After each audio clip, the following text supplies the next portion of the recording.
Douglas Dwayne Dietrich, behind the scenes for so long in and around the U.S. military, in and around some guy named the Temple of Set or some, that satanic crap that is going on, and and some guy had met what's his name, Michael Aquino, and Ted Gunderson.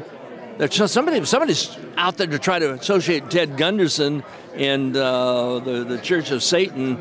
I mean, it's nuts. It's crazy. They're absolute Looney Toonies making this charge, and then I'm supposed to be in with Ted to knock out Horowitz. I mean, it's brazenly insane.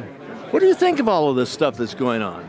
Well, thankfully, I feel certainly that I'm new to the environment. I'm glad that I was able to miss a lot of the entanglements that apparently have developed, but I do think that it is certainly a stretch. I think that I certainly have my differences with the FBI. I feel that the Federal Bureau of Investigations is a heinous organization. They're not your friend, but certainly... Ted, it's now the FBI. I mean, right, before I thought that, Ted wasn't a friend immediately, even though I've known him for 35 years. Right.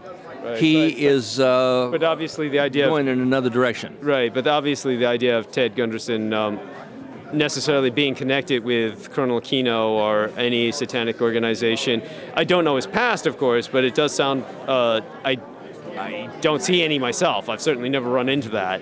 I worked with Col Aquino as his liaison for a decade, and I certainly am no proselytizer for the Church of Satan or the Temple of Set, but I did have to become familiar with their organization and their infrastructure out of working with him, and I certainly...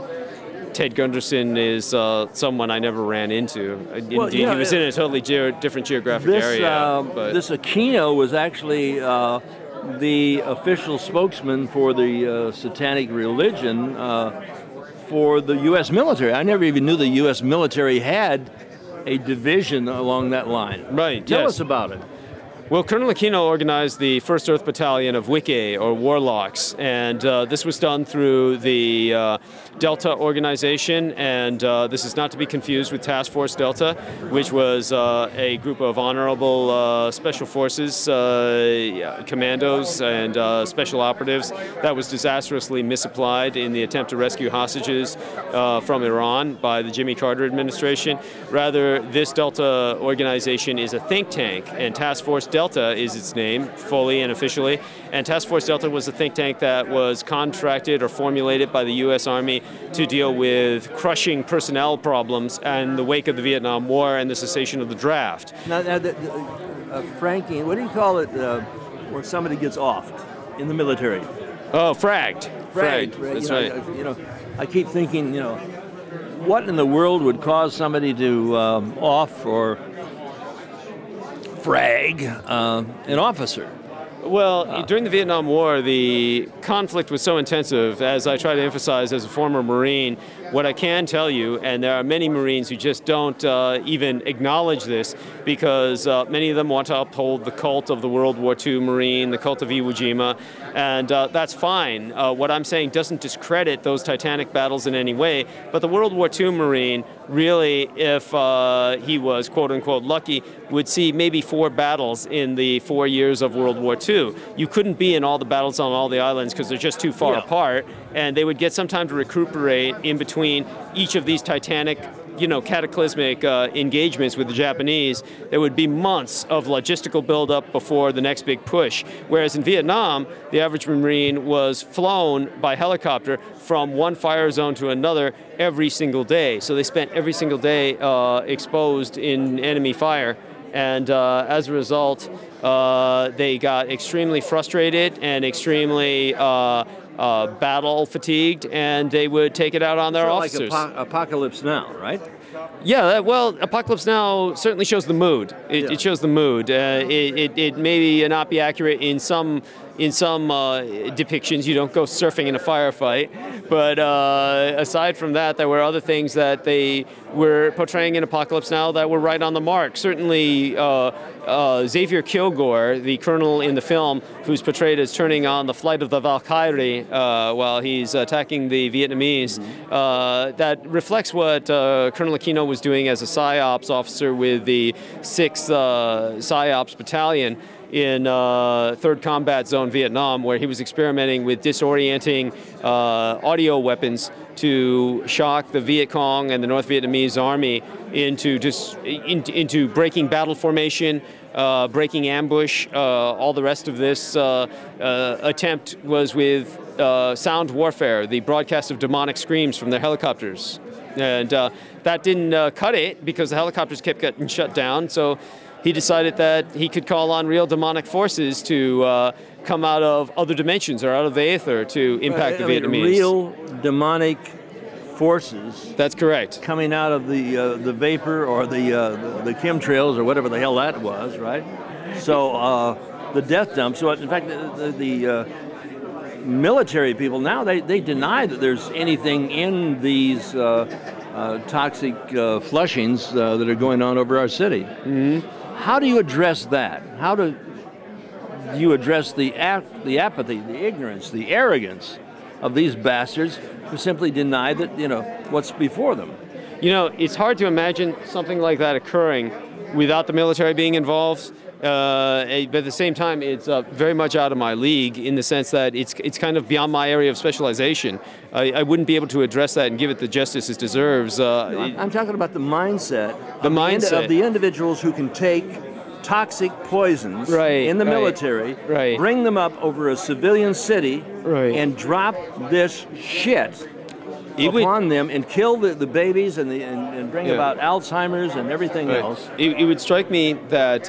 and then justify it. It would strike me that if someone were doing that they would have to be so indoctrinated that they felt that what they were doing was somehow in the cause of good, or they would have to be so robotic that they were just obeying orders without thought. And how about in the cause of evil? Now that's an interesting point. Isn't that interesting? Yes, because of Colonel Aquino and the saturation of the military with satanic influence, or the political ideology of Satanicism. That's conceivable.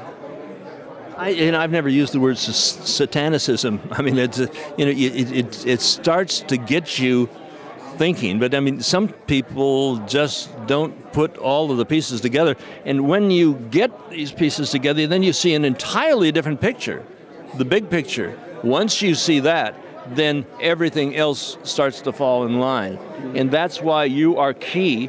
Don't go, my friend. I've got a friend over here who's seen some of the death dumps that have come over San Francisco. Right. From the viewpoint of a ladder, he's looking up and doing some things on a roof, and then he's turning around, and later on in the day he looks down, and it once was a clear day, and he looks down and everything's sort of dark like a cloud. Mm-hmm. And he looks up again, and there is a cloud. Mm-hmm. Is there not a cloud of confusion that is deliberately laid down by the military to keep these poor, dumb, and I know you've been in the military, bastards, believing that this thing is for the good and for justice and for honor? And like Kissinger said, military men are dumb, stupid animals. And I agree that if you pick up a gun and go out and fire at somebody you don't know for a cause you don't believe in or can't even explain, and these guys are fighting for, against and killing you, who the hell is behind the scenes pulling the strings? Well, if the military is involved, as I said, an operation of that order of magnitude, it would be hard not to imagine that military equipment or services weren't being used, but at the same time, we don't know specifically if it's the military that is being necessarily applied here. It might be a civilian aircraft company. We have to keep in mind that... We're talking about Evergreen? Evergreen working as a contract killers for the CIA. Well, I was about to bring up the example of Air America. Certainly during the height of Air America, when the CIA was indeed smuggling narcotics out of Southeast Asia. We're talking about heroin out of Southeast Asia. That's correct. Which was given to these guys in the military to build up a base of users. This is done deliberately. Sometimes these narcotics were in the body cavities of men shipped over from South Vietnam. That's the whole Air America story. And Air America was bought by Evergreen. Evergreen was bought. Okay. Brought into this whole situation, and they bought Air America.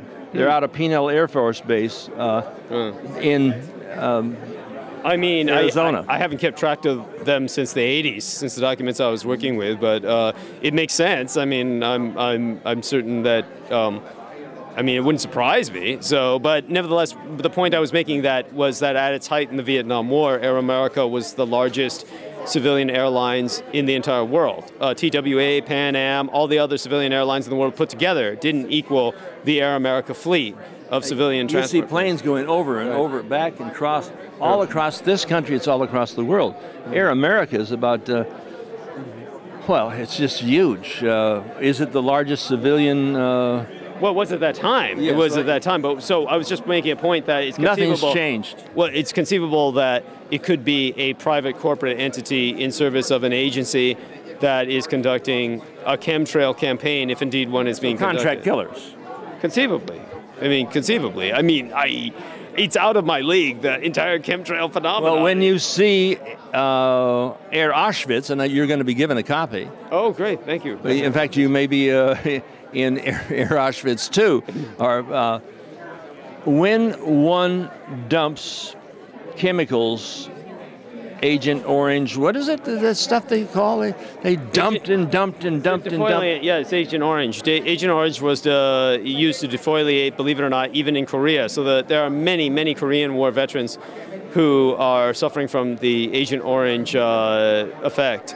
I want to call you Dietrich. Dietrich. Of course, this is good for the people, right? It was healthy. The Agent Orange.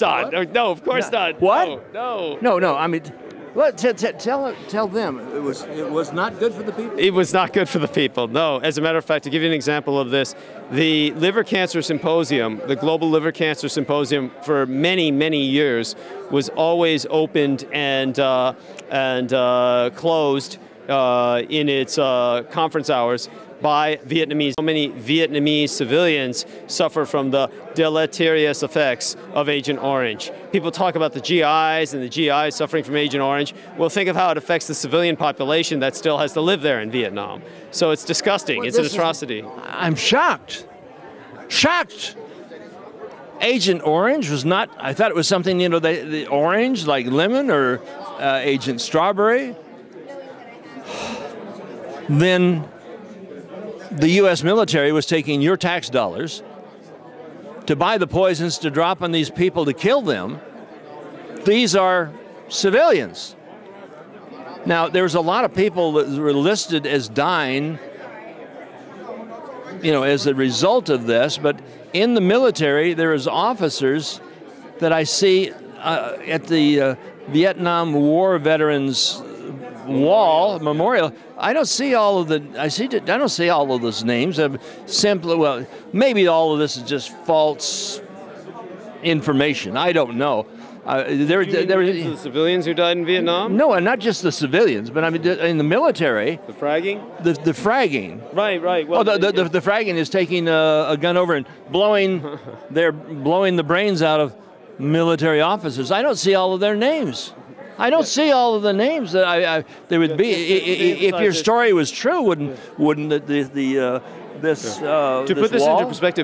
into perspective, of course, it was not our U.S. government that set up the Vietnam Memorial Wall. It was a very conscientious young Asian emigre, a young lady from the Republic of South Vietnam who ex-migrated to the United States and as a refugee felt so grateful for the sacrifices of American men in defending her anti-communist republic, that she conceptualized, designed, and ultimately funded the establishment of that Vietnam Memorial Wall. Other parties became party to it. Well, there's a guy named Wheeler who was just recently found in a dumpster. Yeah, a dumpster, right? He's one of the guys. Yes, claimed he was involved in the making of the wall, but that somehow I don't know. I've never heard of him being involved with it. That was the first time. He was now involved. He's involved in the compost. So what do you call that stuff that you mix? That's right. Compost? Yes, he's mulching right now. But the in terms of to finish my thought process on this, it's very difficult to get someone's name on the wall. Anyone who's missing in action is not on the wall.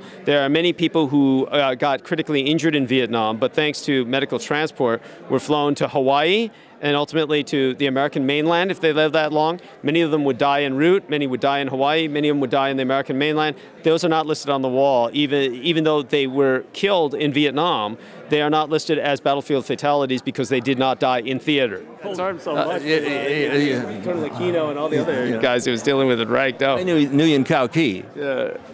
What? I knew Nguyen Cao Ki, and I had been very much involved with Madame Bui Tuet Minh, who was born in Saigon, married the Minister of Finance, and was involved in her early life from Saigon to Hanoi, and we just about became an item, but I couldn't stand the damn loud music, just going nuts at all of the Vietnamese parties. So. Wow.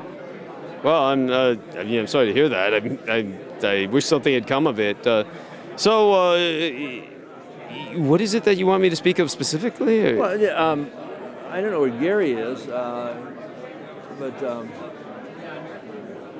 we're talking about the military guys who died from the fragging. Well, I think fragging. Yeah, I mean, yes. Thank you. To continue on that train of thought.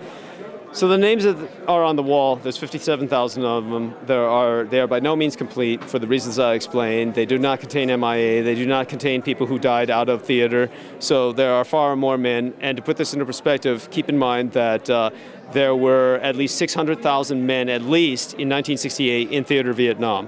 So that's well over 500,000 men. If you multiply that by the 11, 12 years of the Vietnam War, from 1964, when advisors started trickling in, to 1975, when we Vietnamized the war, then you're talking about a good 11 years. But even if you're conservative and say just 9 years of intensive conflict for about 500,000 men in theater each one of those years, we're still talking about a good, almost 11 million men, realistically, because of the cycling, which was not all at once. The cycling was, of course, coming simultaneously, depending on who was drafted when, depending on when they got into boot camp, etc. You're talking about a good 11 to 12 million men cycled through Vietnam. So of that 11 to 12 million men, 20,000 officers fragged is an extremely small percentage. 20,000 officers fragged. That means you take a gun and you go bam, bam, bam, right? And you blow off his head. Or a grenade, yes. Or a grenade, right? Yes, that's right. Fragging so Vietnam was the most dangerous war in the history of mankind to serve as an officer, and it eviscerated the U.S. Officer Corps. Yes, I destroyed documents pertaining to this. What was your rank? It was Lance Corporal, yes. Lance Corporal. I was keep thinking, I want to call this guy a colonel or a lieutenant colonel. I've got a close friend, and we did several things, Lieutenant Colonel James Bogreitz. Oh, Bogreitz, yes, he's in a world all his own. That's, I mean, he's fine. He was an American hero. At the same time, he blew away about 200 Viet Cong, or what I call Viet Nazis. I know some North Viet Nazis. I know some people blame Bogreitz for messing up the MIA rescue situation because they felt that he was too vocal about it before the operation went underway, and encouraged. Well, he was underway, and the station chief in the CIA in different sides of that story. In Saigon announced that he and his crew, Lance Trimmer, and the guys that I knew, were coming into, this is afterwards, for the rescue mission. Right. They announced that he was coming on the radio. So when they got up there, the people with guns in their hands from the Soviet Cong or the North Viet Nazis were ready and waiting, and they blew them away. They killed 2 or 3 guys, thanks to the information, not this, but real information that they were coming. And I had talked on one case, and let me explain this. The fellow was telling me that he was going into a certain area where they had given the coordinates and ordered a shelling of this particular area. And they said, "No, look, we're in this particular position. We'll give you the coordinates of the other. You know, we got to make sure that you go over our head into that area." Mm-hmm. When the order was given, everybody's, you know, standing around and they're waiting for the bad guys to get it. The guns were turned on the guys who gave the information, the good guys, our guys. The guns were turned on them, and it blew them away. Right. And the guy got up and he says, "Look, you crazy son of a bitch! Son of a bitch! I mean, you blew us away, not the enemy." And so they changed and gave the orders again. They blew him away again. Now, Pickering, who is the head of the CIA operations in there, and was one of the guys who this information came to, had gone to Cambodia. Right.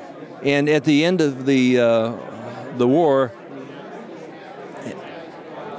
some people came out to kill Pickering. Did things like that ever happen? Or was this just this crazy guy was telling me something like this? In other words, the guns were deliberately turned on our guys. It depends on the context of the situation. The situation is alien to my frame of reference in this sense. But I mean, we're talking about franking. I mean, well, if we're talking about fragging, yes, fragging was quite common. But you know, you bring up a specific situation, and I can't address specific situations because I was dealing with statistical documents. Things like that. I'm sure that things somewhat similar to that occurred. I mean, certainly I read situation after situation report that tended to reflect various things, but what you're speaking of sounds almost political, almost like some kind of intrigue or something. Right. I mean, this happened with Bo Gritz. Oh yeah, well with Bo, anything could happen. that's Bo. I mean, I'm sure he's not a braggart, but he was operating with several things that were very unconventional. So I expect anything to go on with Bo happens. You know, it's going to become conventional. Lance and Bo, they came over to my house in the Ventura area and stayed. And so you met Bo Gritz? Oh, my father would have been delighted. Oh, Bo's an old friend. Right, that's great. So I not just met Bo, I was involved with. Right. Some of that. You know, he came back after seeing General Kun Sa in the Golden Triangle. Right. And now this is after the war. Yes, after the war, and he had he'd heard that there was this war going on in Shanland, and then he decided, well, he's going to go up because he heard that some MIAs, missing in action, were behind the lines. Right. So he went in. He heard that Kun Sa had these things, and he went up this trail. Yeah. Sort of a mule trail. Right. Got up into the area, came in, saw General Kun Sa, actually had an interview with him on film, and I've got that. Great. No, that's great. That's impressive. And he said, well, you know, you look like a good guy. Why are you making growing all this heroin, and why are you bringing it back into the country? It's killing our guys. Can't you stop it? Can't we make some sort of arrangement? And Kun Sa says, well, yeah, if you give us the same amount of money that we're getting from the dope and 10%, we'll get out of it. So Bo went back to the White House, and he says, my God, listen, I've got the information. We're going to get rid of the biggest drug dealer in the world, right? Yeah. Kun Sa. Yeah. And Bo came in and says, Bo, there's no interest in that. Right. He said, what? There's no interest in that. Right. No, I mean, well, that's not surprising to me at all. If that story is true, that doesn't surprise me. Listen, I know you have to go. Yeah. But can we use this on film? Sure. Good, great. Now, this is a coalition operation. Yes. Yeah, Desert Shield, Desert Storm. So you're in favor of saving our guys and getting them out of harm's way, but they seem to, like, the same operation is going on, drug operations in Afghanistan. That's why this thing is going on. It's not, if they wanted to end the war, they would just simply pull out. No, give them back their country. Yes. Well, yeah, it all has to do with drugs. Yes, keeping the drugs flowing. So that I could go into for hours, and hopefully we'll get an opportunity to do that one of these days soon. Yeah. But you're saying that the U.S. military is involved in? Yes. What? Drug smuggling. Have I got your right ear? Yes, that's right. Tell them. Yes, the United States military is heavily involved in supporting narco-terrorists and narco-terrorist regimes. So it expedites drug smuggling the world over. Yes. Thank you. Thank you. Yes, that's right. God bless. Okay, thank you, Mr. Hilder. I appreciate that opportunity. Okay. Take care now.